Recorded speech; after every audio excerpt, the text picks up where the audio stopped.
The town rounded off a brilliant week for the football club with a late show at Kenilworth Road on Friday night when they beat Derby County 2-1. Alongside me to reflect on a really positive week is the Lutonian journalist James Cunliffe. Jimbo, 48 hours on pretty much from the final whistle. Are you any the wiser how we won that game?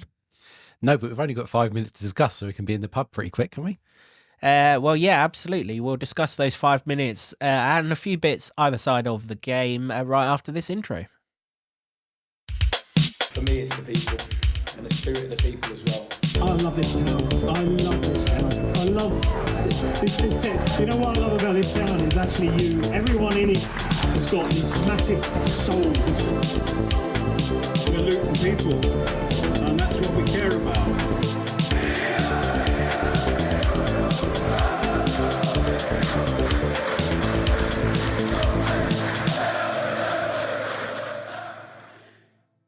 Hello, everyone. Welcome along to another episode of the Luton Town Supporters Trust podcast, the award-winning, longest-running Luton Town podcast, having scooped the bronze in the Best Football League podcast category at this year's Football Content Awards.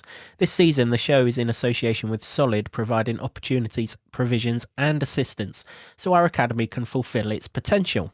As I said before the intro, I'm joined by Jimbo as always, and we're going to look back on Luton Town 2, Derby County 1, but we're actually going to look back on the whole week as a whole because it was a real positive week for the town, Jimbo. So before we come on to the football, and I know there's only 5 minutes of the football that you want to chat about, but we will chat about a little bit more than that. Last Monday night, I said in the last podcast, it didn't matter what has happened under 2020's tenure. Monday night was the biggest victory it could possibly have, and we got that victory. I mean, if our football team can win games as resoundingly, as comfortably as that, we'll all be very, very happy. But there was never any doubt, to the point that once David Franks had kind of given his okay on it, and everyone was, when the screen went to him, everyone was like, this could be the turning point moment. Once he was absolutely fine with it, you know, euphoria could have sort of reigned unanimously past. Power Court is officially happening. Huge news, really. It's bigger than that, isn't it? It's monumental. Yeah, it is. That it's the future.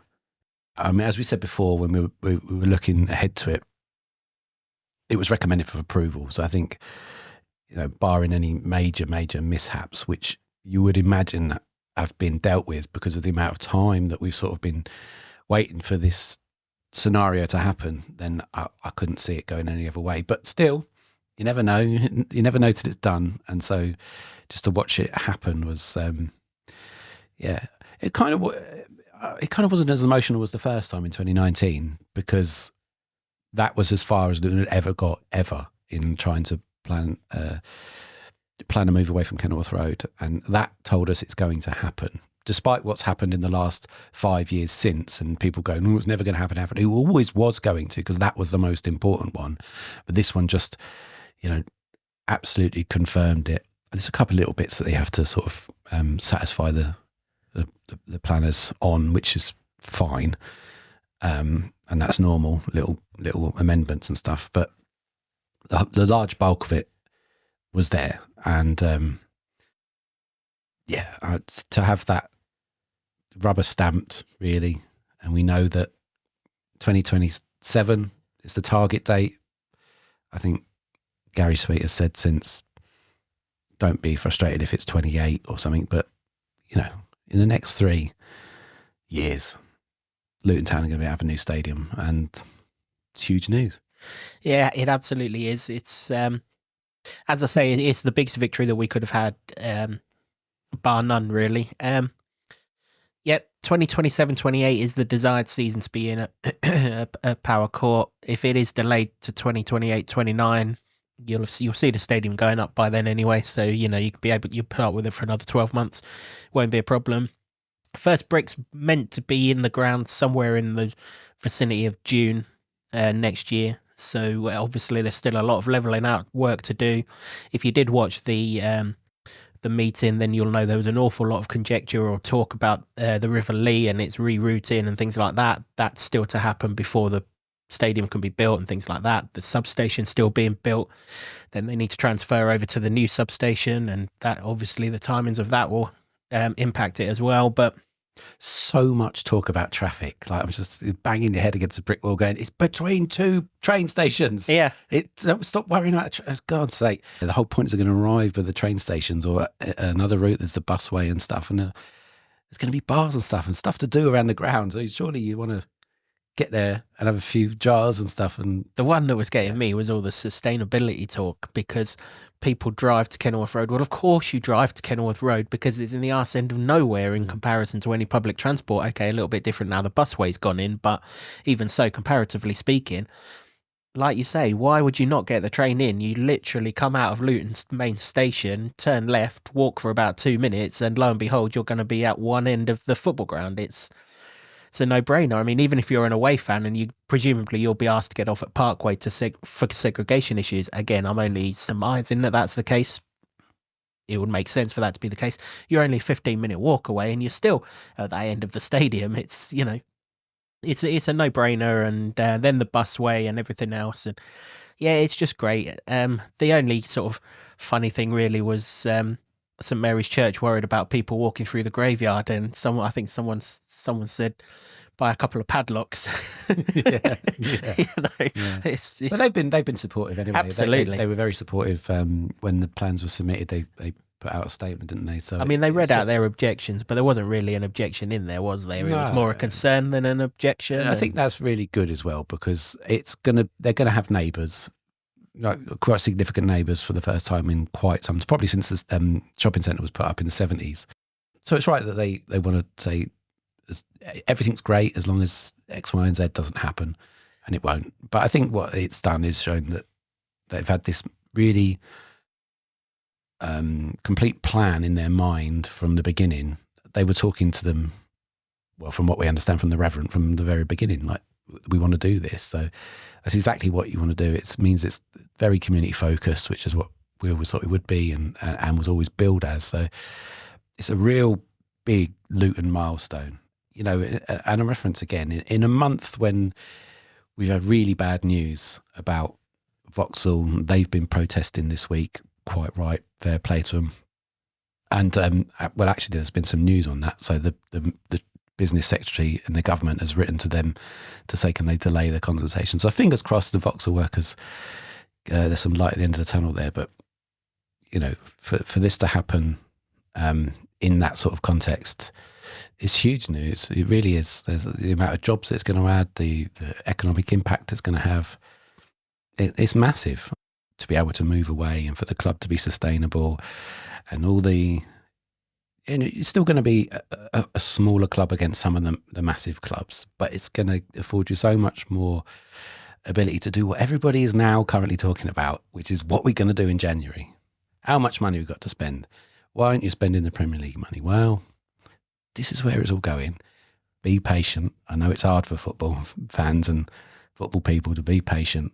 Further down the line, you'll be able to spend more on player wages. They'll want to come. They'll see the new stadium. They'll want to come. They'll see this shining beacon in the middle of a town, which is regenerating all over the pockets of the town centre. They've got the town centre.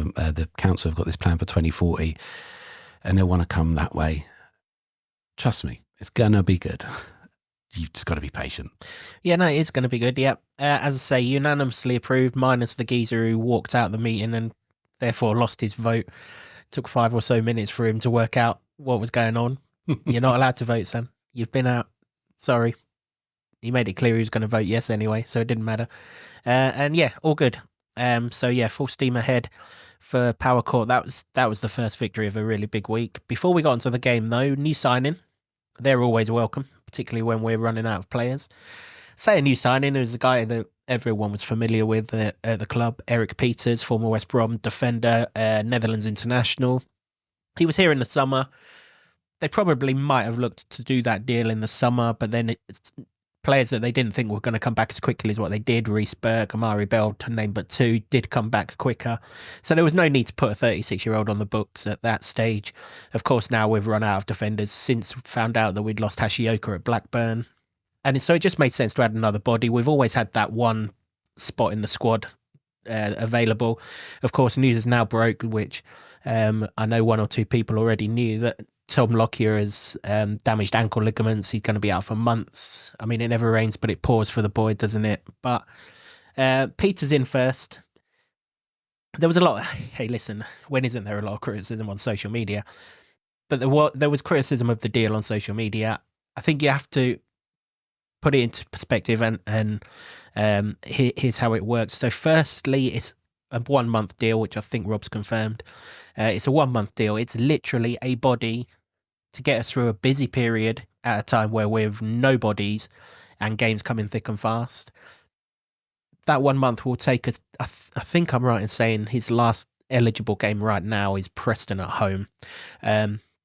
So that would get us into a position where Christ, I had his surname written. Akoso. That's him. Yeah. Presumably that's going to be all tied up. From what I'm hearing, everything's running smoothly with regards to that signing. It would also allow us to get, well, Hashi I don't think is as serious as that. So Hashi will be back by the end of the Preston time. Led to believe Rue Waters is now back out on the grass, possibly back in time for maybe Norwich, if not QPR. And from what I'm hearing, Alfie is going to be back around about that time, the Preston home game, if not slightly sooner as well. So a lot more bodies will have returned by then anyway. So it's literally just get us through there. It's an experienced head. It's a geezer who can play with a left foot. And, I don't expect him to play 90 minutes. But Bristol City away, Swansea away, we're going to have to change around. It's just a useful addition. It just makes perfect sense, really. There's nothing sinister in it. He's not a part of our transfer plans in January, unless, of course, he comes in and he looks at the absolute dog's dangly bits, and then, maybe they do take him on a little bit longer. It's literally a needs must, plaster over the cut sort of signing, really. Yeah, that's how I see it. It's, I'd be surprised if you see him much at all, really. It feels like a backup one, and judging by the injury record that has been going on, that's a necessary situation, and you can't do any business until January. So to go into this Christmas period so threadbare and on the knife edge of not being able to field central defenders again. I mean, we've been there before. It's an injury crisis, but probably not as injury crisis-y as before. But it's significant to get someone in who knows the players to a certain degree, because he was there for I think a month in the summer. Played a friendly, didn't he? Yep, played a friendly at the Brace. He's a Netherlands international, played over 200 times in the Championship. So let's say even if he doesn't play, he's going to be an experienced head to those that are. We've got young defenders. McGuinness, was he 20? 3-ish, yep. 23. You've got Holmes, young as well. So it could offer that bit of experience, which could be useful. And, if he doesn't play, then hopefully then that means the defenders there that have come through a period where have not got injured. And if he does play, well, we'll see. I don't really get the absolute meltdown about it, to be honest. Yeah, I think people are that sort of hyped up about transfers after certainly the last transfer window, but many people perceive it to be two transfer windows of, well, they'll call it failure, I'll call it difficulty. They've run out of that blind faith in transfers. It literally isn't there. No one has suggested or will suggest that he's a January transfer. He's not. He's literally, we are so short of players. He's available. He's doing nothing. At the time that they signed him, they wasn't overly sure what the situation was with Hashioka, because he's got a muscle injury and they were still determining the extent of it. It just made perfect sense. Like you say, if he doesn't play, all it's cost us is a few quid in wages, 4 weeks in wages or whatever it is. But it is, it is what it is. Who knows? He might be needed. If he's not needed, then yeah, like you say, happy days. Just a word on Tom. That's just dreadful. Bad luck. Well, I mean, that part of it, but the fact that they've confirmed that Tom Lockyer will play football again. And, you can't say for certain ever, but I think, with a very high degree of it, he'll put on a Luton shirt again, which is something that we never thought would have been possible. A year ago now, it was only like a year and a week and a bit where the anniversary was. So we weren't even thinking about it at that time. It's just like him to be well, and he's come through that. I know people. I think there will be people that have sort of reservations about playing. I think everybody will. But Christian Eriksen had a similar thing. Got fitted with the same device. He's seen the same people in the same places. He's had the best of the best care, and they've all said that the tests and stuff have come back fine. So, yeah, I think that you have to trust that. Christian Eriksen's gone on to have a fine career since. Well, we faced Charlie Wyke as well, haven't we, since then? And, he's been on the pitch against us, and he's also had the same situation. So, yeah, for 1 or 2 games, you're probably going to be cautious in your mind, but ultimately, he's an adult. If he wants to play football, that's his choice, and I'm all for it. And but the machine that he's got, I forget the name of it now, ICD. Anyway, that's there to regulate what's going on in his heart, and if anything happens, will essentially provide the shock that is needed. So you wouldn't have this 2 minutes and 40 seconds that we did, where even Tom said he's technically dead. So that's the idea of that. So I think that the fact that he's going to pull on a shirt is immensely promising for Luton from a talismanic figure anyway, but he's defensive organisation skills. It's going to be a huge lift. Now, whether he plays this season, it's got to be in doubt now. I'm doubtful. Yeah. I am doubtful, and that's okay. But to have that man back and being healthy for starters and having a chance to play football is huge. Now, obviously, how was your luck when he was this close to playing for the under-21s? On Friday, I'm led to believe it was. Yeah. The game they played at Manchester United on Friday, I'm led to believe he was going to play in that game. And if you look at the bench in that game and the bench in the first team game, the same person is on it. So you could you could see that probably was going to happen, actually. Yeah, that's the thing. That close to coming back, which was the next benchmark of his rehab testing to see if he can come through a game fine, and then he rolls his ankle there, and it's so bad. I mean, I've seen him around the training ground hobbling around in a boot and on crutches, and that says to me maybe he won't be back this season. But yeah, it's good and bad news, isn't it? I think ultimately the long term is really good news. For Tom, for the club, really. The fact that he's still around is great news anyway, isn't it? And yeah, it's just the injuries keep happening now. The thing that, I don't know, doesn't sit well with me is the people going, there's got to be something wrong with. Sometimes you can just roll your ankle. I nearly fell down the stairs here. It just happens, accidents happen. Yeah, my understanding is it's just unfortunate, just an innocuous clearance of the ball, and as he's landed after doing the clearance of the ball, he's rolled his ankle. I guess ultimately, when you've been out for that long, your mind is on something else that you don't place your ankle down right. It's like when you've been out for with a knee injury for so long, you're thinking so much of not hurting your knee again that you forget your ankle, and your ankle rolls over, and it's just the human nature. It literally is. To a lesser just degree, unfortunate. We're just about to go into the Christmas period. Now, if I don't have to widen my belt after the Christmas period because of what I consume, that's just how your body changes. He's not played football for a year. Yes, he's trained and stuff, but the impact of actual action of football will inevitably mean that your body's not quite used to it, I think. That's not to say Tom Lockyer's put any weight because he's always been eating mince pies. That's on me. Well, I've seen him in Nando's a couple of times, so he's definitely eating then. Yeah, exactly that. Just unfortunate, but hey, he's fought back from, like you say, being dead for 2 minutes, 40 seconds. Some ankle ligaments aren't going to stop him. So we wish you a speedy recovery, Tom. I'm led to believe they're talking around about 3 months to recover. Such was the situation, and he's still got some finer points to tick off in his recovery, which is why I don't think we're going to see him this season. Yeah. It might be that we get one of those Jonathan Smith-like situations that if he's back for the last game of the season and Luton are perfectly safe, he comes on for 10 minutes like Jonathan Smith did at Hyde when he got back in that conference season. It might be something like that, just to give everyone a lift and Tom a reward for, pushing himself to get back and things like that. But if we don't see that and we don't see him until pre-season, look, that's absolutely fine. I would imagine there are going to be defensive incomings. In fact, I know there's going to be one. I'm pretty sure that this Christ is as close to a done deal as we're going to get this side of Christmas. So yeah, it's what I've heard as well. Yep. So we're not too far away from incomings.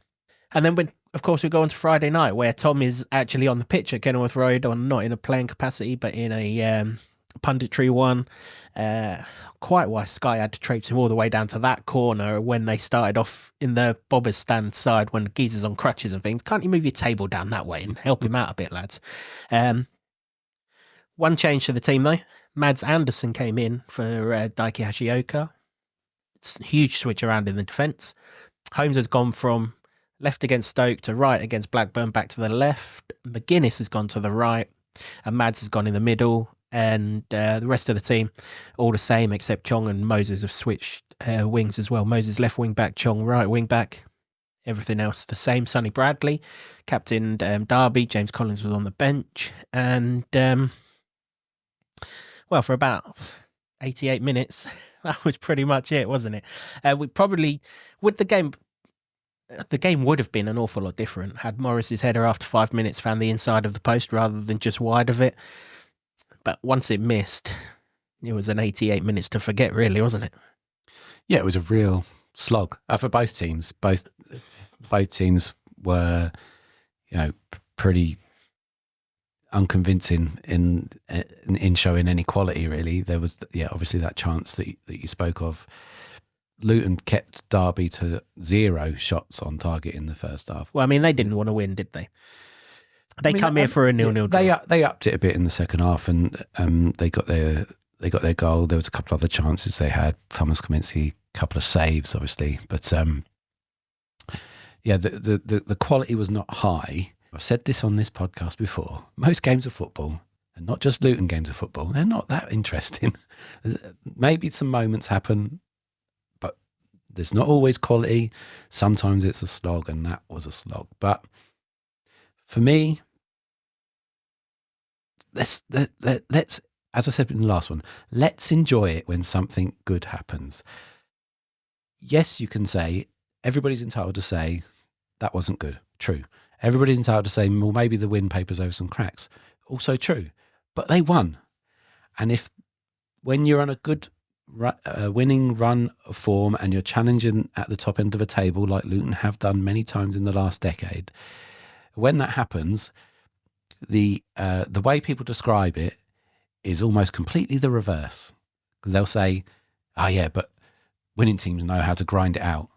Oh, you don't always have to play pretty, but you win a game. So you can be the other way and say, yeah, well, we're not playing great, but look at the home form. It's really pretty good. Before that game, only 7 teams in the Championship had a better home record than Luton. We know where the problem is. It's away. So yeah, I appreciate it's not sparkling, diamond-encrusted football, but they won a game of football, and they won it in the absolute best way. Let's ignore those 88 minutes. It wasn't very memorable. What happened after that? Sensational. That's football. Limbs in your end of the ground, noise everywhere. Surely everyone goes home happy. Let's stop nitpicking every single thing. 'Tis the season to be jolly, is it not? You've gone from Scrooge to happiness in next to no time. You have. You're absolutely right. There's a couple of caveats as well on top of why it wasn't great on Friday night. We are missing so many players. It's untrue. And key players at that. Certainly 2 of the back 3. And it's going to be a back 3. James and I need to stop talking about back 4. It's not going to happen. As much as we want it to happen, it's not going to happen. So we need to embrace the back 3. Alfie is absolutely huge. There's so many players out. And I think Rob was right to reference the pitch. It's had an awful lot of football on it this month. The weather has been absolutely foul. So it's had Swansea, it's had Stoke, it's had Derby, and there was the Under-18 Youth Cup game the night before Blackburn as well. So in the space of 2 weeks, it's had 4 90-minute games of football on it. It's cut up. It's tough. And you can't even say, well, they did well with the pitch either because they weren't using it either. So there are caveats as to why it was really, really bad on Also, on some Friday. people reference that it was like a long ball game, and there wasn't a lot happening in the midfield, and that's true. But when you look at the stats, and somebody correct me, I haven't got it right in front of me, but I don't know whether it's the first half stats or the entire game stats, but actually Derby played a lot more long balls than Luton. I think the eye test would tell you that as well, wouldn't they? And some of that is a positive for Luton as well, because our pressing is so good. You know, no offence to Sonny Bradley, but if he was a good ball playing centre half, he wouldn't have left us. We'd have kept him, because that's what we're looking for. So when Elijah's closing him down, his first port of call, as it was when he played for us, is to get it up long. Then it was to Elijah. Now it's obviously to the centre forwards that they have. Yates it was on Friday night. Yeah, looking at it, like you say, it wasn't a star-studded performance. But there are two characteristics of this Rob Edwards era that, if we go back to the promotion-winning side, that you could always rely on. The first, it never gave up. Never knew when it was beaten. And in fact, you could say that for a lot of the time, apart from these last 3 months away from home, because it's never been the case at home either. We've gone until the end at home. It's just the last 3 months away from home that when we get to the last 20 minutes, we seem to be found flagging a little bit.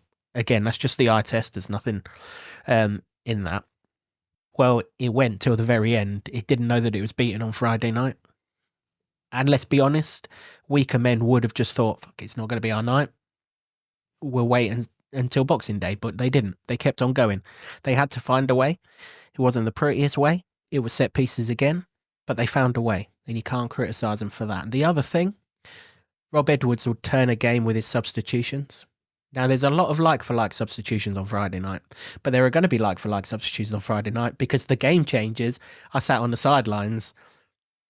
He's literally only got like-for-like options. So yes, if you're one of these people who've lost their belief in Rob, you will level that at him. Oh, it was like-for-like substitutions. Well, who cares? He changed it. Players who weren't necessarily working, Victor Moses being one in particular, not dissing him, it just wasn't his night. He went off. Pelly came on, not in the same substitution. Obviously, Nelson came on for Moses. Pelly came on, Woodrow came on. They impacted the game of football. And that's what, when Rob arrived, when we went behind in a game, he would change the game with his substitutions. Now, if we're getting back to that situation, and it's still early days, and it might well be that we are papering over cracks and we're not there yet, but if we do get back to that, 2 years ago tells us where it ends, and that can be no bad thing.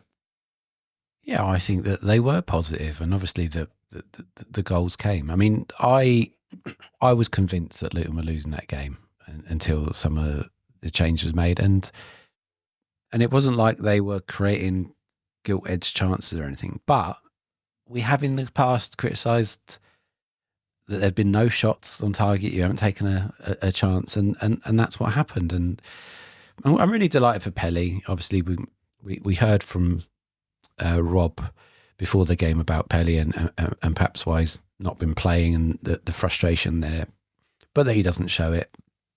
And then to do that, I thought it was a Pelly banger straight away. And luckily I have the replays next to me in the press box. So quite quickly I saw that he came off Tom Holmes' arse, which that's his first goal for Luton as well. So memorable one off the arse. But it doesn't really matter how they go in. If you don't buy a ticket, you won't win the lottery. So he's absolutely pelted that, and it goes in. And 1-1, considering how laboured it seemed to have been since Derby got that goal, which was another mistake. And Chong's not tracked his man. He's not a defender. So we've got to find a way to deal with that. But the mistake was before then. We cannot give the ball away that easily. It was under no pressure. If we're going to go anywhere this season or in seasons to come, we have to keep the ball better than that. Forget the fact that Chong's lost his man at the back stick. And we had a warning sign in the first half because he did the same thing for the Adams header, which thankfully McGuinness just got a flick on right at the end of the first half. Otherwise, Adams got a simple header into the bottom corner. If we're going to go forward as a football club, we have to keep the ball a hell of a lot better than what we did in that particular instance. And I know it works out, but like you say, Chong's not a right wing back. He's literally just filling the job. And actually the rest of the game, Chong was really, really good. Could have scored in the first half, had a cross shot that got parried out, and he had a cross that looked like it was curling into the back post for all money. And Algie Donald, it might have just grazed the post, but it went wide. But he was much more of a factor going forward. So that was a positive, but you do have to trade it off that if we're caught with him at the back stick, the chances are it's going to go in the back of the net. But look at what we've got. We ain't got no one else who can play right wing back. You could have argued if it was the other way around that Joe Johnson could have played left wing back, but that's an argument for a different day. There literally is no one with Hashioka out injured who could have played that right wing back role. So chances are we were potentially going to get caught out in that way, and we traded that off with the benefits that Chong gives you going forward, which is fair enough. But everything's a trade-off at the moment. We haven't got the squad to pick from. We haven't got the ability to change it too much. Everything at the moment, until those players come back, and we're hoping, beginning of January, maybe by the end of it, most of them will be back. We are talking trade-offs. And so that's another reason why when you look back at it and you go, well, it wasn't a great performance. Yeah, we're papering over cracks. Same old, same old. All these things can be true, but you won a game of football because you were bold and brave and got a bit of luck, let's be honest. That's okay. And refused to lose the game of football. That's the key thing. We refused to lose the game of football. Their heads could have just dropped, but they didn't. One thing we should reference in the build-up to Pelly's goal, Joe Taylor gets the ball and goes on a run. Very, very few Luton players get the ball and just run at opponents these days.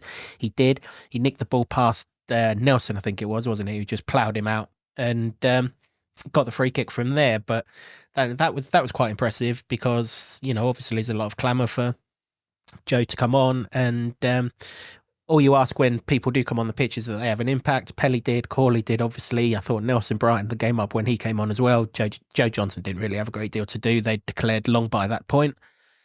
And Taylor did that, and had the winning goal not fallen to Morris off of the keeper's parry out. Joe Taylor was right next to Morris anyway, so the chances are it would have fallen to him to score. But yeah, the second one, it was Chong who was fouled, wasn't it? So again, what he gives you going forward was important.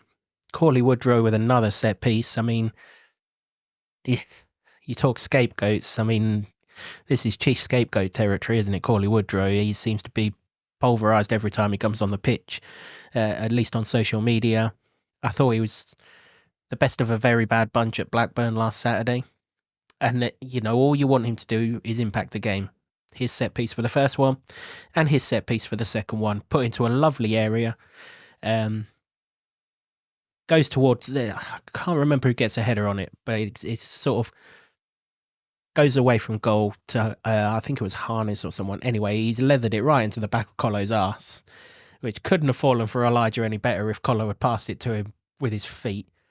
Elijah's curled it, keeper's read it, pushed it out to Morris. The next brilliant save from Nelson again. He was quite impactful in the last 5 minutes, wasn't it?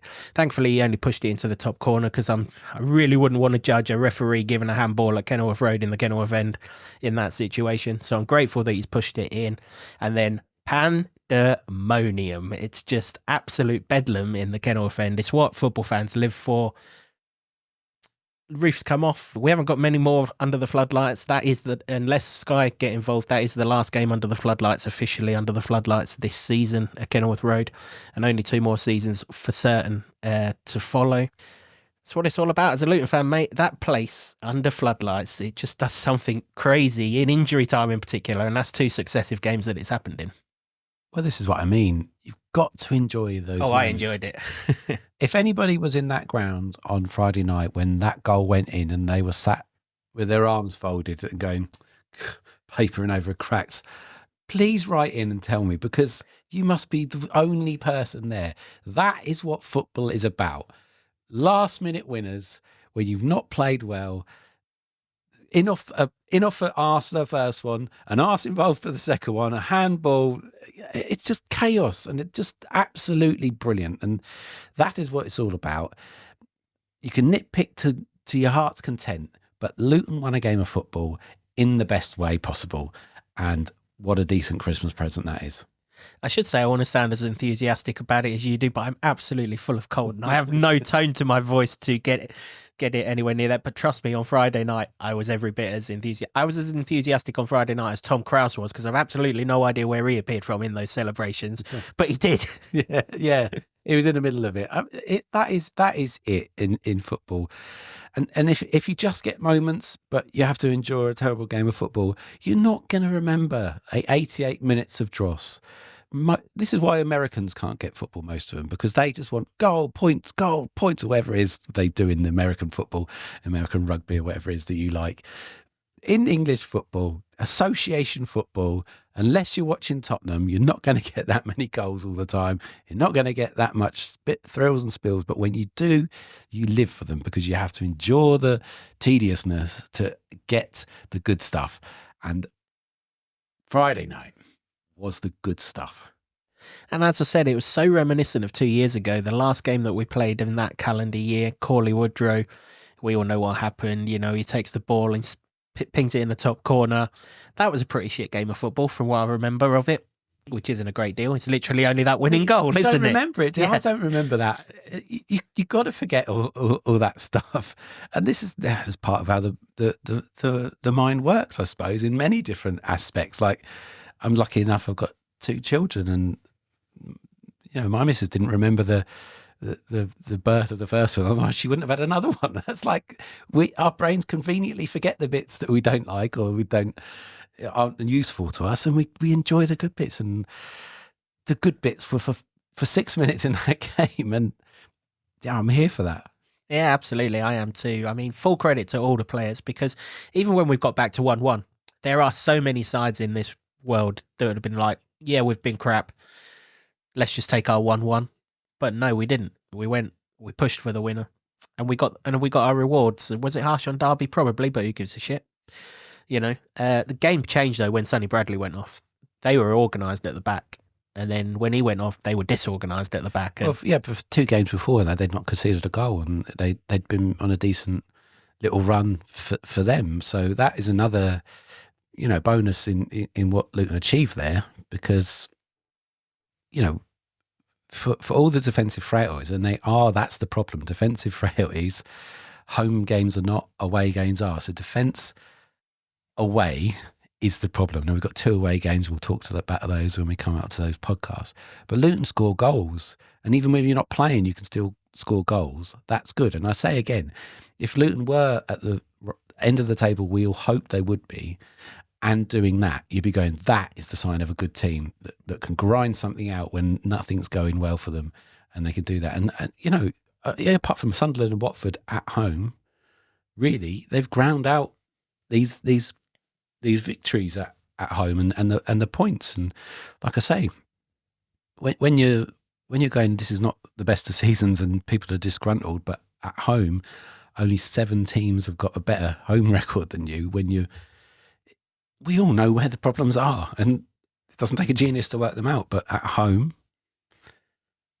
it's happening in some way or fashion. yeah, indeed, yeah. 7 points from 12. You always take that, don't you? And as I said, 4 or 5 podcasts ago, we're in this run now where we don't face another top 6 side for a long time. It's middle of February before Sunderland come along, and they might not be in the top 6 by that time. They keep seemingly, well, doing what we're doing, picking up results that are from unlikely situations, like when they were 2-0 down at Swansea the other week to win that 3-2. Their win here as well was probably undeserved too. There's a run now where if we can sort this away form out, and I'll repeat what I said on the way to Blackburn, we're not going to lose every away game until time ends. It will change at some point. Okay, it'd be nice if there was a sign of it happening, i.e. Thursday, but it will change at some point. If we can sort this away form out pretty quickly, we've got, I think it's something like 8 games until that Sunderland game comes along. That might change because of FA Cup situations and things like that. That's a right bulk of games where you can, if not make your season, certainly eradicate having to look over your shoulder. You look at the table at the moment, that there's a nice bit of breathing room, and it's not done. We're not out of the woods of that. If people say Luton are still in a relegation fight, then I'll accept your view. But the equal can be they're also looking up, and you know, Pelly gave his interview to the club, most positive person going. He's still got in his brain they might get challenged for promotion. I'm not saying that. Let's deal with one thing I at a think he's time. been on the Bucks fears a bit too early there. Let's But deal with one thing ultimately, at a you're time. 6 points off of relegation. So if you're worried about relegation, that's absolutely fine. But you're 9 points off the playoffs. So if you're only 3 points difference and you're worried about one, you surely got to be, I mean, worried about the other isn't the right term because you're not worried about getting to the playoffs, but it's got to be a possibility. If relegation's a possibility in 6 point gap, playoffs has to still be a possibility when there's only 3 more points to it. For the record, I don't think either happened, but you can't be all one and not the other if there's only a 3 point gap. Well, that's my view of it. You are allowed to hold two different viewpoints at the same time if they're both, broadly accurate. That can happen. It's very, for time immemorial. This is not a new thing, but for football supporting is very boom and bust, black and white. But there is a significant amount of grey area there, and we're kind of, by virtue of that, the points that we got there on Friday, we're sort of entering the grey territory there. And from it being a really tricky spot and people worrying, which they're right to, it feels a bit like you can breathe a little easier. Not you, obviously, because you've got a cold. I don't take breathing at all right now, I've got to be honest. Yeah, you're right. And okay, this might change again in the next week because we've got 2 away games, but we might win one of them, The interesting thing about the next 4 games, they're the 4 teams immediately above us in the table. So if we can get our backside sorted out, and I know 3 of them are away, I get that. But if you could pick up 2 results, then you're going to go above 2 of them because they're that close. I mean, I think I'm right in saying that we can go into the top, certainly the top half, maybe even the top 10 on Boxing Day. And when you think it was only 2 games ago, we were stuck in the bottom 3 in play. I mean, I always reference what this league is. But if we can find a second win on top of each other very, very quickly, all of a sudden the picture does change. Would I like to see more fast-flowing, attacking football? Absolutely, I would. I can't really remember the last time Luton have delivered that in December anyway. That's largely because of conditions and also because games come so thick and fast that knackered footballers are doing it, and even more so the case now because we haven't got any changes that we can make. We're having to use the same 11 players. But I'm I'd be hopeful that once January's come along, I think programme notes referenced refreshing the squad, didn't it? Or something along those lines. I think I saw an interview with Mick Harford where he said he's expecting 2 or 3 to come in. I'm assuming that's on top of Christ, and I'm assuming that doesn't include Lamine Dabo as well, because obviously he's already in the building. So I'm assuming that's 2 or 3 on top of that. So let's call it 5 in total if you include those 2 as signings. I think that's a decent January. You're never going to get many more than 5 in January. I wouldn't expect much more than 5. If one of those happens to be a lively Premier League loan that can deliver in the attacking areas, then so much the better. Yeah, like I say, at the very worst, in these 8 games, if we can hold our own and pick up some results, then the final third of the season will be a comfortable one. We're not going to be worried about relegation. We might not have promotion in our sights, but that's fine. We'll have the summer to rebuild. And like you say, we're probably not going to be able to establish ourselves anywhere near the top end of the Championship or the Premier League regularly until we're in Power Court anyway. So let's just go with the flow, really. There's been some indifferent communication at the start of the season that got everyone's expectations high, but let's be realistic about it now. We're not going to get promoted. We might find it in ourselves to be the team that pushes late for the playoffs. We might get there, we might fall short, we might just be like we were in the COVID season, finish 12th. But as long as everyone was delighted with that. Absolutely, but as long as we're safe, that's fine. And if we can build on these characteristics which was our stronghold, the never say die attitude, the game changers off the bench. I mean, we've referenced it so often, haven't we? Under Nathan, if we went 1-0 down, I would have left on Friday night because the game was crap. We weren't ever going to turn that round under Nathan. You might as well have just gone home and got on a Christmas sherry a bit early, but Rob can change it. And if we can get back to that situation, because it happened regularly 2 seasons ago, then, there's reasons to be optimistic. There are absolutely reasons to still be worried. Of course there are. But We know some facts, don't we? We know Rob's going nowhere. That's been played out pretty strongly without officially saying it, but all of the communication that's come out recently suggests that Rob's their man, and that's fine. They're backing him. They've made it clear that they're going to give him some ammunition in January. They haven't said exactly what it is yet. I wouldn't expect them to, but reading between the lines, as I say, I'm expecting 4 or 5 players to come in or be targeted to come in. I don't think Tyreek Backinson's one of them, by the way. No. That rumour is no. And that'll be a positive. That'll freshen it up and things. And, you know, I think the time is, at least while the games are going ahead, there's the times to back Rob, isn't it? He's their man. He's going nowhere, whether you're a fan of his tactics or you're not a fan of his tactics. The guy's in place. Let's get behind him, because we all ultimately want the same thing, which is Luton to get as far up the table as we can. Yeah, that's it for me. I'm with you. The signs are that he's going to be staying. Now, I know that the way the results were going in any other football club, in most of football, and we referenced it at the time, we've seen enough of football in our lifetime to suggest that that's where things change and clubs do. But they've made a point here. I don't think they've even considered it, to be honest. So he's going to be there. So now is the time to just, whether you like that or not, support the team and try and get them over the line as they did, as you did on Friday, and see where that goes. The transfer window sounds positive, but I think it's also important to say to people, I expect they'll try for 5. Whether they get 5, who knows? But they've got 1, and I think they're very close to Christ Masoko. Yeah, really need to stress that 5 might well include those 2. It's not 5 and those 2. Yeah, but that's in the Championship promotion winning season, we've got Marvellous Nakamba and Cody Drummer. It changed things, and it was important. So that's really positive that they're going to try and do that.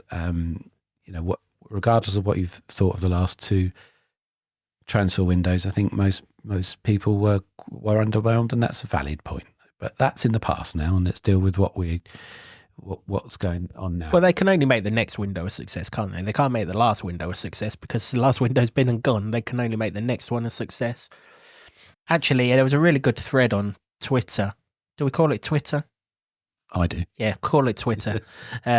Yeah, have that, Elon. There's a really good thread on Twitter from the account at Matt Quino, who does some really good Luton threads, actually.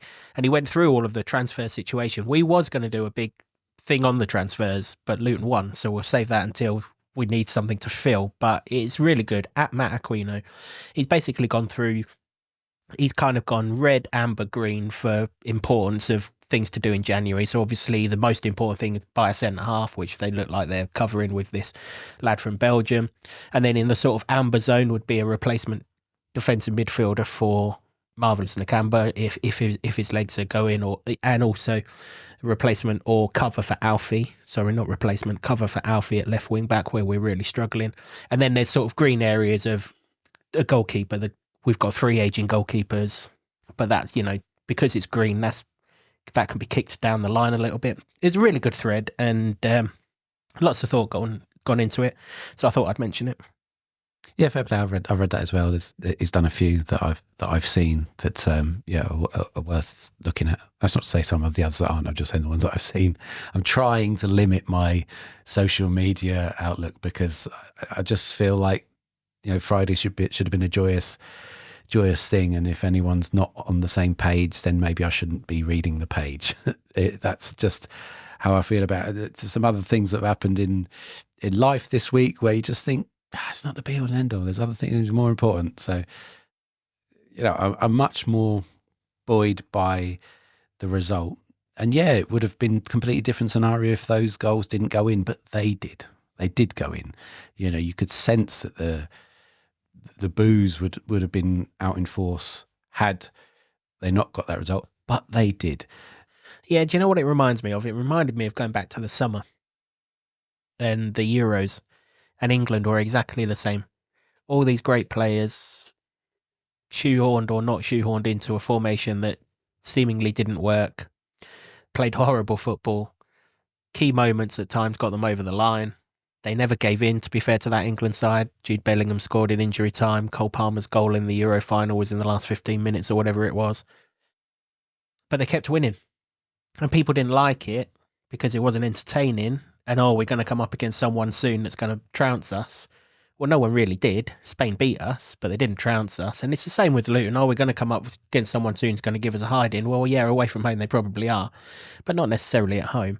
It just reminds me so much of that. And it's ironic, really, that Rob came through that very same English FA system that Gareth Southgate came through. So I don't know if it's a thing, but ultimately, they don't put pictures in scorecards when you play golf. You just put the number down of how many shots you take, because no one gives a shit how you get the ball from the tee to the hole, as long as it goes in the hole. Yeah, and no one cares how you get the ball in the back of the net in a game of football.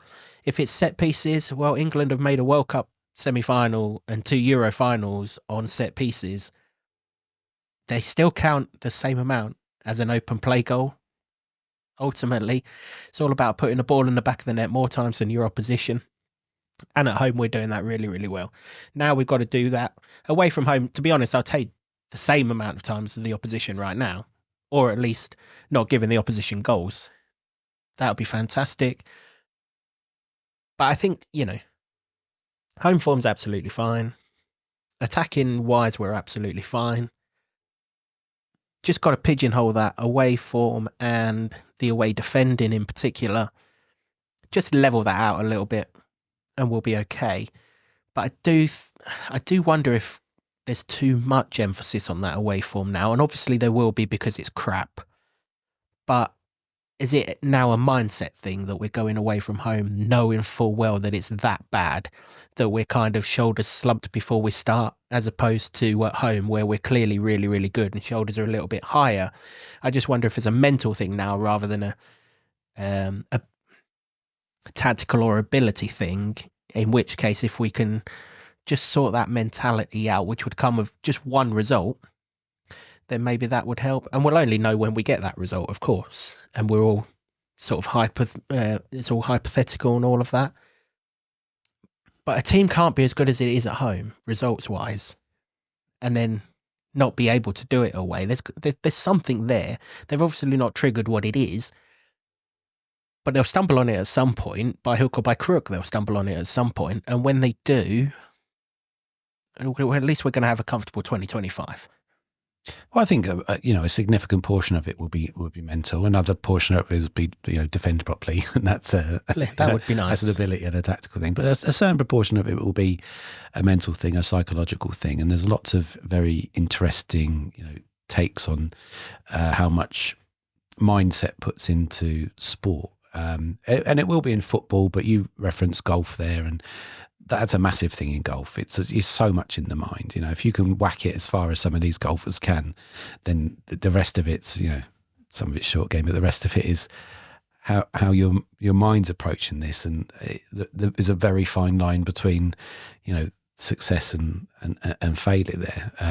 So I think that does play a significant factor, and particularly because of the run it's on, and everybody's talking about it. And if we're talking about it, they're thinking about it, they're living it, and for the most of them, you can sort of visibly see a sense of, oh no, not again, because the goal goes in and a slump happens, and it's going to take something like grinding out even a point.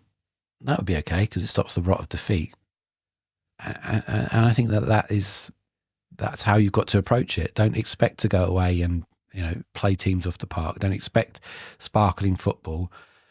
At the minute, forget sparkling football.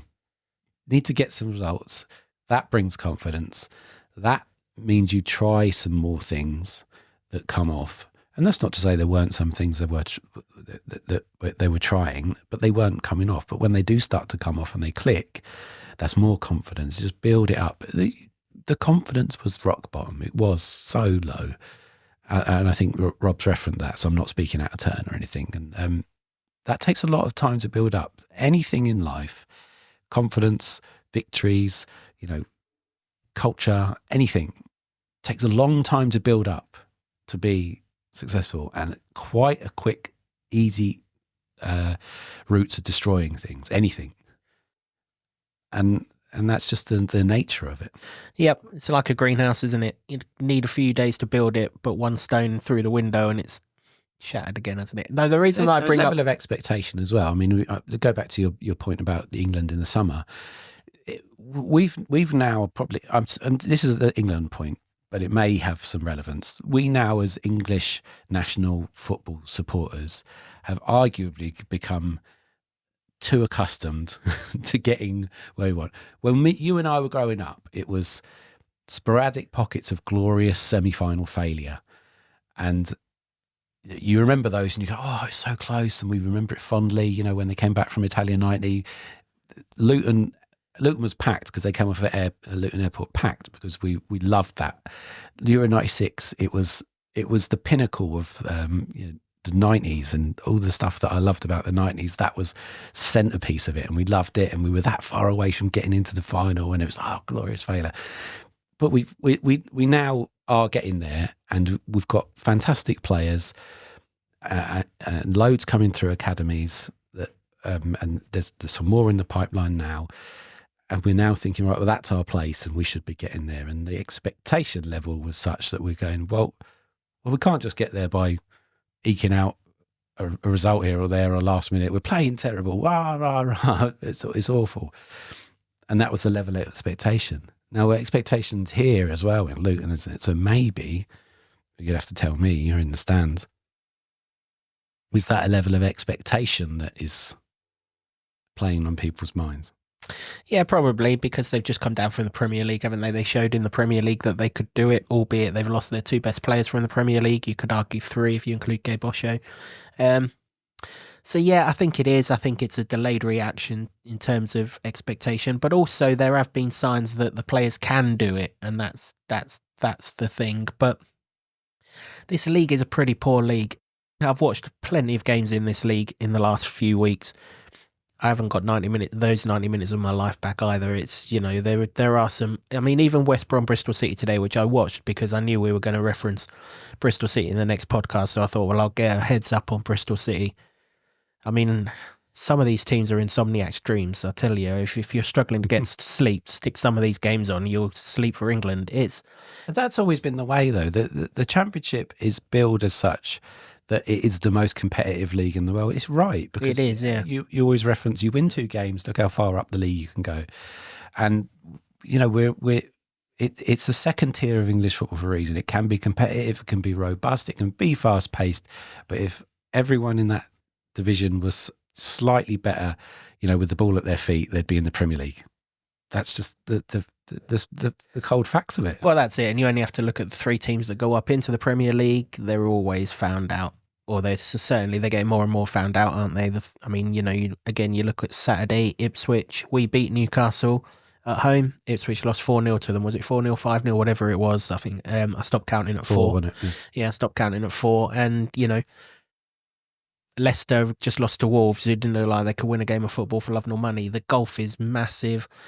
I said it before on this podcast, the Championship is revelled in because it's a competitive league, but no one ever speaks about the quality in it. They always speak about the competitiveness of it, and there's a reason why, because there's very little quality in it and an awful lot of competitiveness in it, and that's how it is. Look, I think it's been referenced, you know, it was referenced in the programme notes that the season hasn't gone to expectation. That's fine. You know, I mean, no one needed to say that. That much was pretty much obvious. But it's in the past, and we can only worry about what we can do in the future. They've confirmed as much as they're going to confirm that Rob's the man. January's the time. I referenced the mindset thing because new signings won't have that. New signings will come in with a fresh approach, and maybe they can lift the ones that have got that inevitable negative mindset. So there might be a natural improvement of that mindset once players start coming through the door in January, those that haven't got the scar tissue of the last 4 months. Well, I think that was some of the points that I was hearing and I can understand and agree with when they were talking about get Pelly in, because he's had 10 years of success and he's a confident guy and he hasn't got that either. But you could say that to a certain degree about Corley Woodrow as well. They've only had very, very bit part appearances in this season. I mean, you know, Pelly before that Friday game had played 6 games accumulatively. It was only 95 minutes across those 6 games, so it hadn't really been a factor. And so when you're trying to freshen it up a bit, and we were all calling for it, and everybody, there was a significant proportion of people calling for it. There was a Twitter feed about, posting about Pelé every day until he plays and stuff, which is a bit of fun. But I take the point. They haven't had that either, and then you almost get this confirmation bias that when on Friday they both come on, they change the game. Not single-handedly, but they were a factor in changing the game. And then everybody goes, "Yeah, see, told you so." So, yes, in the same way that can be a factor for those players that are in the squad but aren't playing, so they're not constantly on the pitch going, "Oh, no, not again," when things go awry, which they're always going to do at certain points in the season. New players come in, it can have the same effect as well. Yep. Let's hope that's the case. The one thing I do expect, and I might be right, I might be wrong, and this will all, as I've said in previous podcasts, trickle-down effect is huge to this. I do think our business will be done earlier in January than what we sometimes try and get it done. If not all of it, I certainly think we'll see a bit more early transfer activity. I think there is I think they'll try. I think there's a working. Yeah, exactly. Yeah. I think the need for freshening it up in January is apparent amongst everyone. Yeah. So, I would, and obviously we'll have Lamine Dabo, although I'm led to believe his first game can't be until QPR, which is unfortunate, but hey, we can wait one more game for him. That's absolutely fine. So yeah, it's all looking good. But yeah, Rob Edwards very much seems to be their man, and that's fine. They're backing their man, not a problem with that at all. So let's hear from their man. James went to the post-match press conference where Rob was reflective on pretty tough watch. I think we'd all agree with that, but was more than happy with the character and the impact of his substitutions in getting the desired result. Full of relief. Proud of the lads. Obviously, we've to find a way to win. Really difficult. Feel for Paul Warren as well. I know what he's feeling and going through. A lot of emotions, but yeah, relief and just pride of the lads for keeping going and finding a way somehow. We're not where we want to be. It's expected. We're not exactly playing how we want it. It's not exactly how we want it to look, but the pitch is difficult at the moment up against a team that are organised and physical and lots of free kicks. It's in the air. It's hard to get the ball down. There's no real rhythm. So yeah, it's horrible to watch. It's horrible to watch. I felt it as well. So I can understand why there'd be a difficult atmosphere. But yeah, we just found a way somehow. Good spirit. Subs made an impact. I'd love everyone to just keep believing all the time, and hopefully they will with the last couple of results and how we've worked. Keep believing and keep backing the lads. But we need to win games and then people will be happy. But the lads to handle that, and I don't look. It didn't turn as good as this could be when you're on top and we're flying and doing well and it's going well. This place can be really difficult for opposition teams, but it can be like that for us if it's not going right. And yeah, maybe it's like that, but in the end, everyone enjoys the last few minutes. And that scoreline over there, that's the only thing that matters in the end, and it helps the feel of the place. But there's no doubt we've got work to do. It's much needed, and obviously, like you guys have said, it's because of the away results, it's put pressure on these home games, and so 1-0 down on 88, 89 minutes or whatever it was, you're thinking, this is going to make the next couple of games even tougher. But it helps with a little bit of momentum. But we said that after the Stoke game as well. So I need them to I need the lads to really step up and show the character that they're showing here. But we don't want to show that away from home, and we've got to limit these mistakes that we're making. But I've got to say that the squad, they're sticking with it, and you can see at the moment there's 1 or 2 out of position, and 1 or 2, Mad's coming in first start for God knows how long and everything. They're trying, they're really trying. We're fighting at the moment, and not exactly how we want it to look, but 3 points tonight. Yeah, that's Rob's reflections on the evening, and that's fair enough. Listen, we've said it all through the podcast. The home results, not a problem. 3 of the next 4 away from home. Let's hope he can rectify that away issue, which at least they're acknowledging is the problem. It's not like the problem hasn't been detected or anything like that. That would be much more of a problem. Mads Andersen. Rob reflected on it in his post-match press conference. Really, really good when you consider that I think it's well over a year since he last started a game of football for Luton. First of all, it was a genius move to stick him in the middle. Because, he could just lock in with one striker rather than chasing nippy wingers here, there and everywhere. And to be fair, McGuinness did the right-sided role very, very well as well. He could be a big thing though, couldn't he, Mads Andersen? Because defenders are coming and going and they're coming and going and they're coming and going. So if we can get him fit for a run of games, there's clearly a defender there. He's also a threat in the opposition box, as we saw last season against West Ham when he scored that consolation goal at home. But for a first 90 minutes, so he wasn't quite 90, was he? He went off with 3 or 4 minutes to go, whatever it was. But for a first start in a long time, you've got to give him an awful lot of credit. I think he barely put a foot wrong, to be honest. Yeah, and he did the basics, which is what you want from a defender. It was quite a good move to put him in the centre because given the repeated setbacks he's had from injuries, and they've all been different ones, he keeps triggering something else. You don't want him having to be on the half turn running after players and stuff, so he could be there in the middle doing... I mean, that's probably where his best place is anyway. He's come from Barnsley where he was the captain and a leader as well, so that's going to be useful. But there was a lot of just very simple, cut the move out, pass it to somebody, and that's all we want. That's what you want for the middleman, isn't it? Yeah. Win your aerial duels and cut the ball out. And to be fair, McGuinness is very good at that as well. When he's in the middle, they all struggle against pace, and that's fine. If you haven't got pace, you haven't got pace. You can't suddenly just, it's not like a superpower that you can just suddenly go and buy. No. You haven't got it. But yeah, Mad's really, really good. And just something a bit more on Woodrow, actually. He does get maligned an awful lot, seemingly because his name's not Joe Taylor, from what I can make out.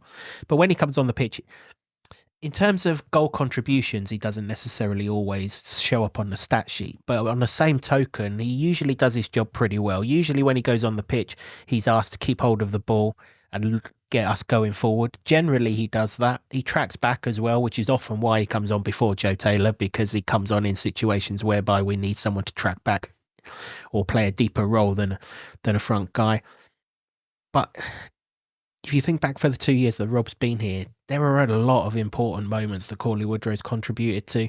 We always reference the Norwich one because it was the first one, it was the most obvious one, but I'll give you the Crystal Palace equaliser, I'll give you the crossover from Morris's header for the Bournemouth winner, and then you've got 2 more on Friday night. There's a lot of them, and they grow and grow and grow. Is he the answer to all of Luton's problems? No, he's not. But is he the problem of all of Luton's problems? No, he's not. He's in between. But generally, when he comes on the pitch, he makes an impact, certainly in recent times. And, can't ask any more than that. And his set pieces on Friday night were chef's kiss. He has technical ability that people overlook a lot. And I think he's been it's not necessarily played in the position that he should be played in. And I take that all the way back to Nathan when he signed him, called him a marquee signing, and then suggested that he'd be a number 10. He was not a number 10 when he came here. He was a striker. I mean, you can say he can play that here and there. They said that about Wayne Rooney. For me, Wayne Rooney was a striker, and they blunted his abilities somewhat by saying, "I'll play in the pocket." That's not to say he was still fantastic, but he would have, he scored many, many more goals if they just made him the bloke that puts it in the net. And that, he's been, maybe his versatility has not helped him in that. And you could say that about many, many footballers, really. I just use that as a reference. So, but you can't look at the Norwich goal that we always reference, where he came on and he won it, and say the first touch and the finish for that was anything other than technical quality of the highest ability. And he has that. He's just not played in the right position half the time, but it's these days. Well, yeah, indeed. But never moans about it. Just gets on with the job that he's asked to do. Rarely gives the ball away. When he does give it away, chases after it and gets it back. And that's all you can ask as a fan. And also, he's got in goal scoring positions. We've talked about it a couple of times when he come on in cameo performances and maybe said, "Well, he should have done better there." But I think he's hit the target on a couple of those occasions, and that's the baseline for trying to score goals, at least make the goalie work. You never know what can happen from there. Yeah, fair play to him. So yeah, positive week for the football club. Good last 5 minutes on Friday. Forget the other 88, they don't matter now. It's not a problem. We'll remember those 5 minutes when we look back on this at the end of the season. That is pretty much it for this episode of the podcast. No correct score here.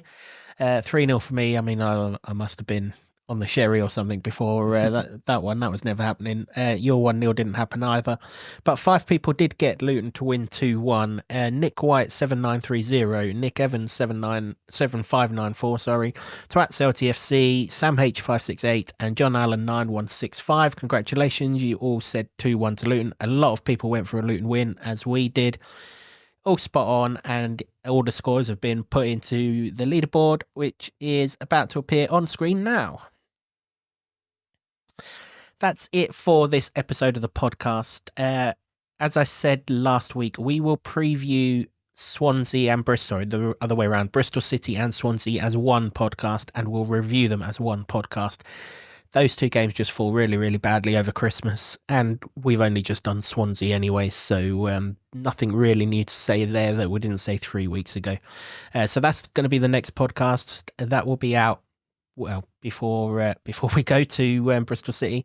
Then the review will happen after the Swansea game, and then we'll be back to normal after the Norwich game and into the new year. All that's left to say is thank you to everyone for watching or listening, however it is that you've consumed this podcast. We really, really appreciate your support. We are closing in on 2,000 subscribers. It would be fantastic to get there, well, hopefully before Christmas, but if not, by the new year, that would be fantastic. If you do subscribe, when the podcasts drop over Christmas, you'll get a notification. So it will help you as much as it helps us. And if you don't subscribe, but you regularly comment, I see you, just click that button. It helps us. It really does, yeah. And hopefully we can have as big a 2025 on this podcast as what we've had in 2024. Thanks as always to the Barber Club and the Lower Level in Luton for hosting our studio. Really appreciate your support, guys, as we do to Sean Grant and the Wolf Gang for our intro music, and to Ed Smith Creative for all the designs that you see on set. Till next time, which will be a joint preview of those Bristol City Swansea Christmas games. From Jimbo and myself, have a very, very, very good Christmas, and let's hope Santa saves us a miraculous 3 points on Boxing Day. Till next time, come on, you Hatters. For me, it's the people and the spirit of the people as well. I love this town. I love this town. I love this town. You know what I love about this town is actually you. Everyone in it has got this massive soul. We're Luton people.